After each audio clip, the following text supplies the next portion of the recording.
Indonesia, negeri yang kaya akan budaya, alam, dan semangat persatuan. Negara besar yang memiliki wawasan Nusantara yang berlandaskan Pancasila dan Undang-Undang Dasar 1945 sebagai refleksi dari semangat kebangsaannya.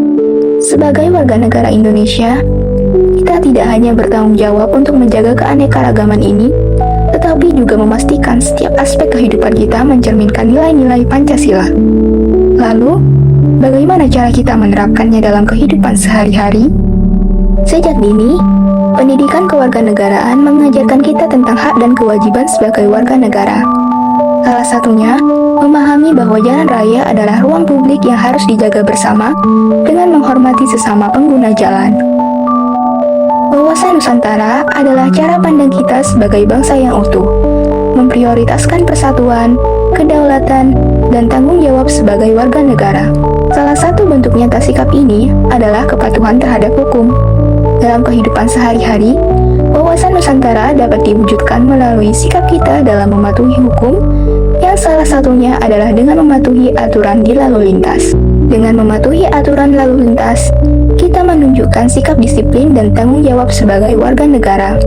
Namun, dalam kehidupan sehari-hari, tak jarang masih banyak yang melanggar aturan tersebut, baik karena ketidaktahuan, kelalaian, maupun alasan lainnya. Untuk memahami lebih dalam, kami berbicara dengan beberapa individu yang pernah mengalami pengalaman ditilang saat razia lalu lintas. Aku Isa dari IKS, Universitas Indonesia. Boleh nggak berbagi pengalaman kakak waktu kena tilang polisi? Waktu itu aku pagi ya, kan masih pagi banget. Terus kebetulan menyari sarapan dan kita posisi nggak pakai helm dan ada polisi yang menjaga juga. Dan akhirnya polisi itu berhenti ketika selagi berhentiin ditanya surat-suratnya segala macam, juga yang mau kemana, rumahnya di mana. Dan kebetulan alhamdulillah ya kita lengkap, ada SIM dan segala macam, memang nggak pakai helm. Setelah itu akhirnya polisi ini masih ya. Apa yang kamu rasain waktu itu dan gimana sih pendapat kamu setelah pengalaman?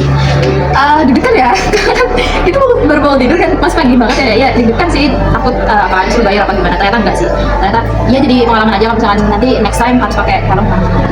Dikasih edukasi juga sama polisi. Terus gimana sih menurut kakak dan pesan untuk masyarakat agar terhindar dari pengalaman yang seperti itu? Karena kita udah punya SIM ya, dilengkapi surat-suratnya, SIM-nya SMK itu juga untuk kesalahan kita sendiri, dan jangan lupa pakai helm. Terus ya helm penting, dan mungkin alat perlengkapan keselamatan lainnya kayak jaket segala macamnya supaya nggak terjadi penilangan juga dan kita juga stay safe aja. Baik, terima kasih ya kak. Oke, nama aku Ainara juga dari Prodi Kesehatan Sosial Fisik. Iya, kakaknya praktik kena tilang ya? Pernah, tapi posisinya aku sebagai penumpang kebetulan. Boleh berbagi pengalaman waktu kamu kena tilang lalu lintas ya? Oke, ini sebenarnya kesalahan memang dari pengemudinya ya, pengemudinya. Jadi waktu itu kita nggak lihat rambu, kalau ternyata lurus nggak boleh. Jadi kita diwajibkan untuk berbelok terlebih dahulu. Dan kita udah terlanjur lurus karena nggak tahu rambunya. Ternyata di depan kita dicegat dan disuruh kena tilang. Lalu gimana sih perasaan waktu kena tilang tersebut dan gimana pendapatmu setelah pengalaman itu? Oke, pastinya kaget ya, karena tiba-tiba di depan disuruh turun, habis itu diinterogasi, ditanyain juga kalau diberitahu bahwa kita sudah ternyata melanggar gitu, dengan kita berjalan lurus tidak menggunakan rambu tersebut. Otomatis dari situ kita terkena denda ya, sebesar kalau tidak salah waktu itu 250.000 sampai 300. Sebenarnya ada dua pilihannya sidang atau denda tersebut. Jadi kami memilih untuk membayar denda. Lalu apa sih pesan buat masyarakat agar terhindar dari pelanggaran yang menyerupai ayat kata? Oke, pesan ke masyarakat mungkin lebih dilihat lagi ya, sekitar ketika berkendara itu pastikan kamu melihat rambu-rambu yang ada di jalan, kemudian setelah dilihat juga jangan cuma dilihat tapi dipatuhi dan dilaksanakan dengan baik.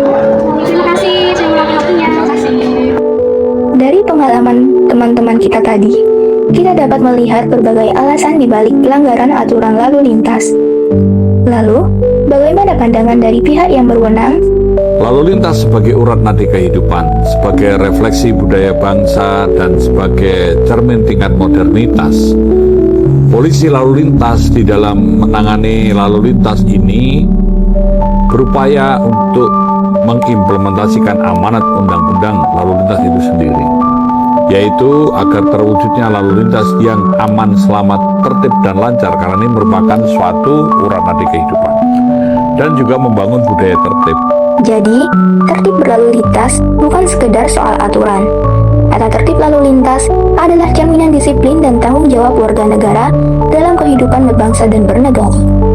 Setiap individu memiliki kewajiban untuk menghormati aturan yang telah dibuat demi kenyamanan dan keselamatan bersama. Oleh karena itu, mari kita mulai perubahan dari hal kecil. Patuhi aturan lalu lintas bukan karena takut ditilang, tetapi karena kita peduli pada keselamatan dan menghormati hukum. Jadikan lalu lintas yang tertib sebagai refleksi kecintaan kita pada Indonesia. Membangun budaya tertib adalah langkah awal untuk mewujudkan cita-cita bangsa yang lebih besar. Mulailah dari diri sendiri untuk Indonesia yang lebih baik.